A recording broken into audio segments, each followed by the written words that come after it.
Okay, good afternoon, ladies and gentlemen. Welcome back to this Double 11 weekly market review. Today, I have with me Mr. Gerald back on the show. Gerald, how was your birthday celebration? It was good. Thanks so much, Sunny, for taking the weekly market review last week and for all your well wishes. Definitely feeling recharged and ready to go through this week's market update. We had a very exciting week in the markets, both in the US and in Singapore last week. So hope to be able to share the updates with all our audience here today. Yes, definitely. It seems like the market is celebrating your birthday with you on top of us having a new US president, as well as fantastic banks earnings, which I believe you will be going through that with us today, right? Yes, that's right. So before we start, just the usual disclaimer that today's session is for information purposes only and should not be taken to be financial advice. We have an upcoming Ask SIAS on the 20th of November.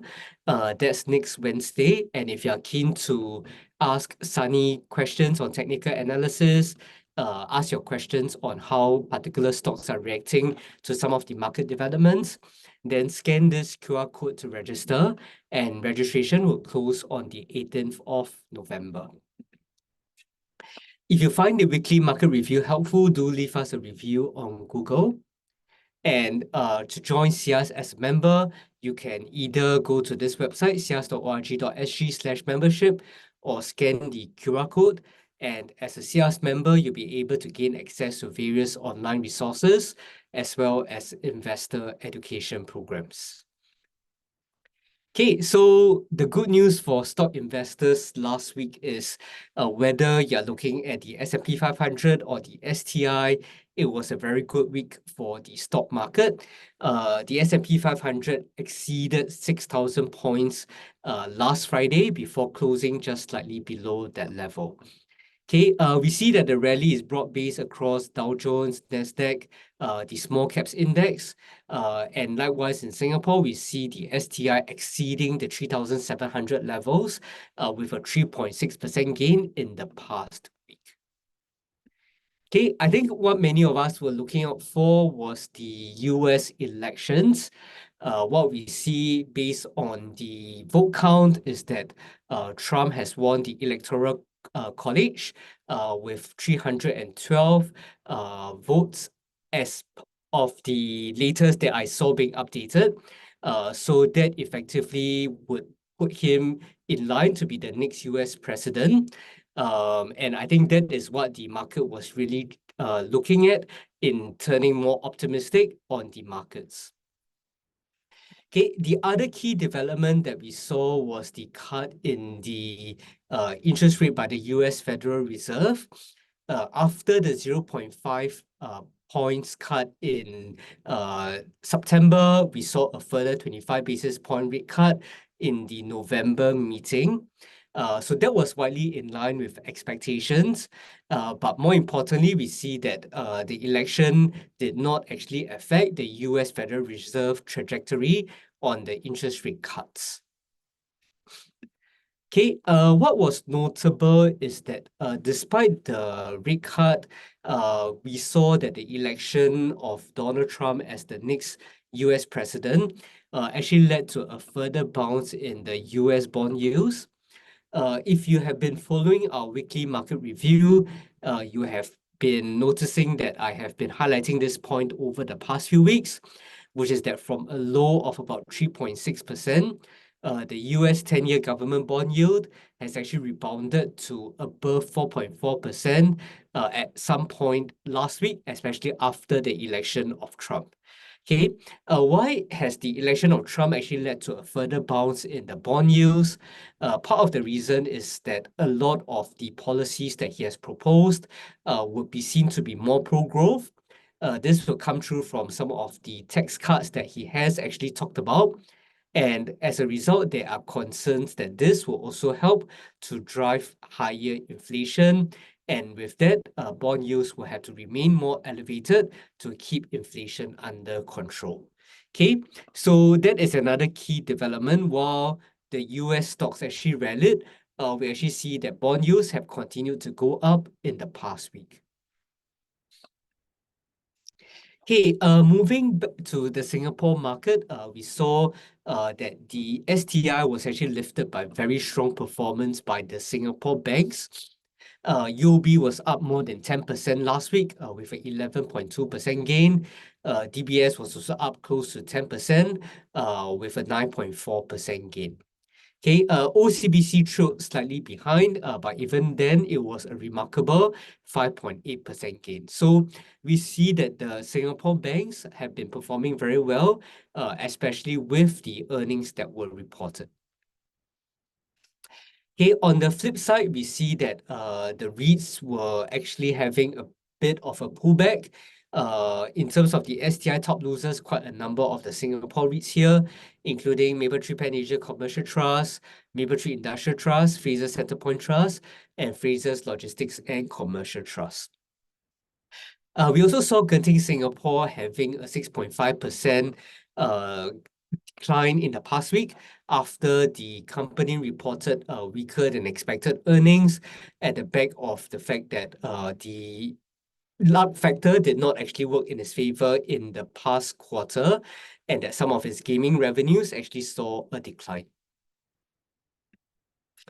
Okay, so in terms of the Singapore REITs, I mentioned that the STI was led by losses in some of the REITs, but at the same time, we also saw that some of the REITs with US office assets actually saw a much deeper decline together with the increase in the US government bond yields. Okay, I'm sure many of you would be very interested in the Singapore bank earnings. Okay, DBS, we saw that it breached the $40 level last week to reach an all-time high in terms of its share price after the company announced its latest results. Okay, so what we saw in the third quarter is that the total income grew by 11%. It was able to keep its expenses under control. The total amount of allowances it has to take would be fairly limited. And with that, the net profit actually grew by 17% year on year on a reported basis to 3 billion Sing dollars. So that would be a record quarterly profit for DBS. Okay, so if you were to look at some of the key profit drivers for DBS, what we saw is that the net interest margin at the group level came down slightly in the third quarter to 2.11% from 2.14% in the previous quarter. Okay, so this would be a reflection of the slight decline in interest rates that we have seen over the past quarter. And while this was something that investors were concerned about previously, we saw that DBS has still been able to see record profit despite this decline in net interest margin. Okay, and what actually helped to support the profit? Part of it was this increase in the fee income. And what we saw in particular is this very strong growth in wealth management fee income. Okay, so if we're to look at the total fee income, it reached 1.3 billion in the third quarter, an increase from the 1.05 billion in the third quarter last year. More importantly, if we were to look at the wealth management fee income, that reached 609 million in the third quarter of this year, which is actually a 55% increase compared to the 393 million in the third quarter of last year. So part of it is driven by the increase in asset under management in the past few quarters, but it also reflects that amongst this asset under management, more investors are actually putting their wealth into investment-related products due to the very buoyant capital markets. Okay, for those who are looking at DBS from a dividend perspective, the interim dividend announced was 54 cents, which is unchanged from the previous quarter. And that will be an increase from the dividends announced in the previous year. Okay, apart from that, DBS also announced that it is going to start a 3 billion share buyback program. So this is part of its overall capital management strategy, where not only do we see an increase in dividends, but that the share buyback program can also help to potentially support its share price. The company also gave outlook statement on how it expects 2025 to pan out. What we see here is that the group net interest income is expected to be close to the 2024 levels, while a slight decrease in the group net interest margin is expected. This is going to be potentially offset by the loan growth that the company expects. Okay, the cost to income ratio is expected to be kept at the low 40% range. And with that, the pre-tax profit is expected to be close to the 2024 levels. So while we have seen very strong profits in 2024, I think what is a positive for investors is that the management expects this strong profit to be continued into 2025. However, from a net profit basis, the company expects the 2025 net profit to be slightly below the 2024 levels due to potentially a higher tax rate. Okay, if you to look at DBS at this point in time with the share price at an all-time high, the dividend yield is actually still close to the historical average. That is because the dividend per share has been increased. But from a price to book perspective, DBS is now at 1.9 times price to book versus the historical average price to book of 1.3 times. Next, I will go on to talk about UOB. The share price bounced by close to 10% at some point in time last Friday to actually reach $35.69 at the close on Friday. Okay, likewise for UOB earnings, what we see is that if I were to look at the year-on-year earnings, actually the company reported 11% increase in its core net profit. And then if I were to include some of the one-off expense that were reported last year, then effectively the reported net profit would be an increase of 16% year-on-year. Okay, what we see is that across various line items, it was able to report growth in the third quarter of this year. So the net interest income managed to grow by 1% year-on-year. And more similar to what we saw for DBS is that the fee income was growing by 7% year-on-year. So that brought the total income to 11% growth in the third quarter of this year. Okay, it was able to keep its expenses under control, and with that, the operating profit grew by 10% year-on-year. There was limited kind of amortization and other allowances for credit losses, and with that, the core net profit grew at 11% year-on-year. Okay, we start with the net interest margin, and what we see for UOB's net interest margin was that it was at 2.05% in the third quarter of this year, which is stable from the previous quarter and an improvement from where it was in the first quarter of this year and fourth quarter of last year. Okay, like what we saw for DBS, there was a growth in its fee income. So that reached 630 million in the third quarter of this year from 591 million in the third quarter of last year. Okay, a very significant driver of this growth is once again the wealth fee income, reaching 183 million in the third quarter from 146 million in the third quarter of last year.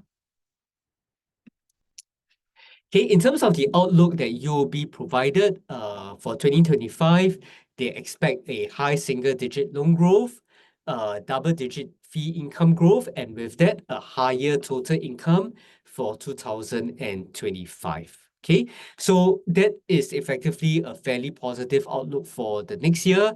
And more importantly, the company has also noted that a strong capital position would enable it to take on various capital market management initiatives. So this would suggest that they can potentially increase the dividend or do a share buyback like what DBS has announced. Okay, in terms of the valuation for UOB now, 1.34 times price to book, above the historical average, but below the price to book valuation of DBS. A dividend yield of 4.9%, which is once again above the historical average. Okay, in terms of what to look out for, we have the earnings season coming to the tail end, with Singtel expected to report its earnings this week. We also have Alibaba earnings on Friday, 15th of November. So those are some of the key things that I'll be keeping a lookout for. With that, I'll hand over to Sunny, who will share with us the technical analysis.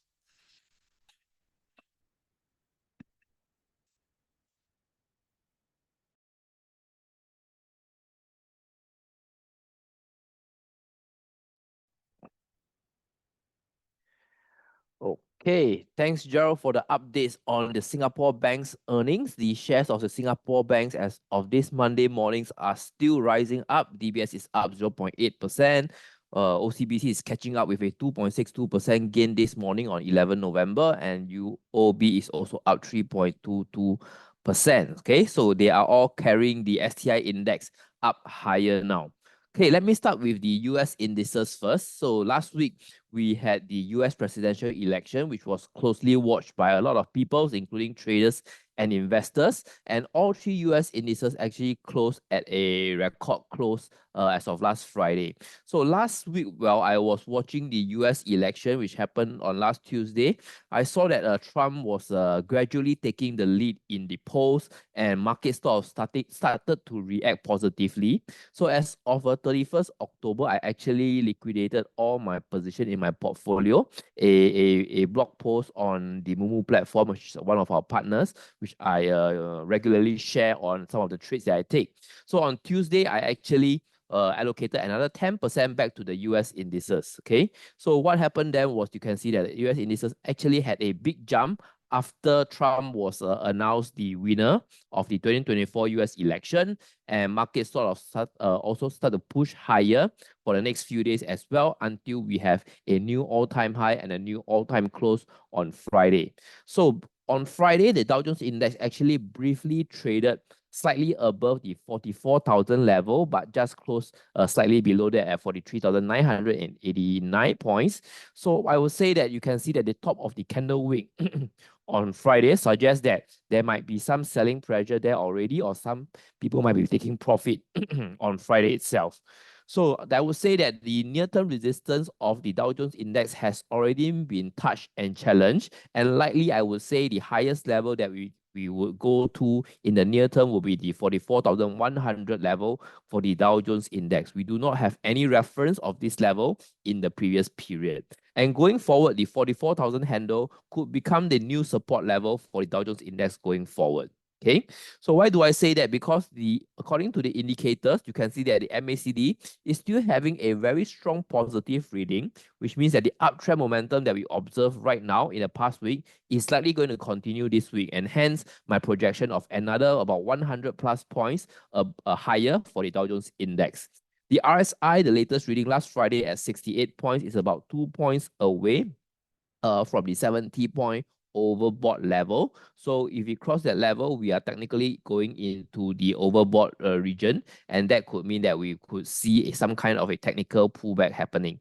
You can see that previously the RSI for the Dow Jones Index has always been kept below the 70-point mark over here. So once we have a breach, then it could occur that this situation, which is happened in the July period, may happen, and we could see a technical pullback similar to what we see in the August period last year, and that could bring us back down to the basis of the Bollinger Band, which is the 20-day moving average at 42,715 points. Okay, so if you are already long into the Dow Jones Index, 44,100 would be one of the level that you can consider to take some profit before a pullback happen and reaccumulate again back on the 20 days moving average.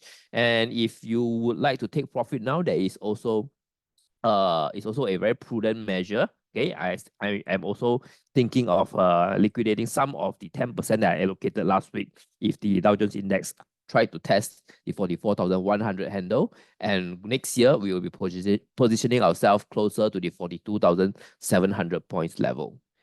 Okay, next, let's look at the S&P 500. Similarly, new all-time high, new all-time close. We are also challenging and testing the upper bound of the Bollinger Band, which is at 5,977 points. We are above We are above that by about 20 points because last Friday closing was 5,995.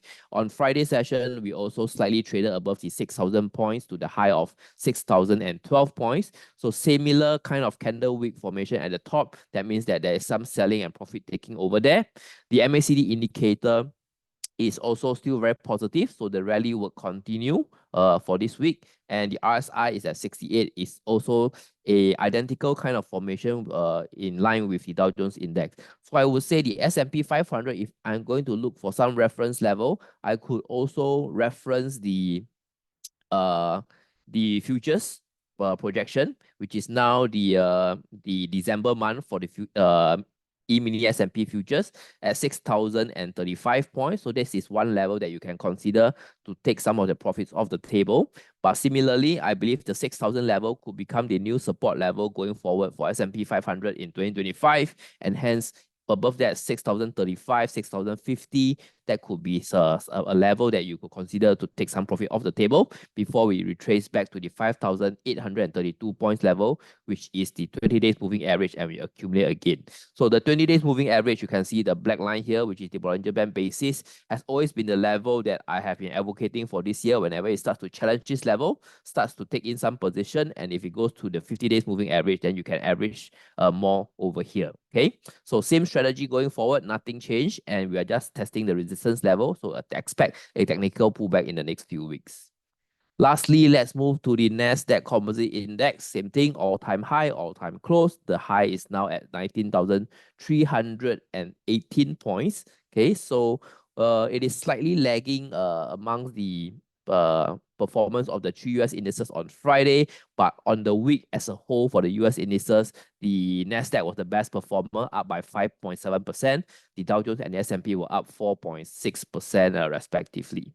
So the Nasdaq index being the more volatile index, I would also try to ask you guys to exercise some cautious and take profit off the table once it hit the 19,400 or 19,500 points, to wait for a pullback to the 18,537 points, which is the 20 days moving average.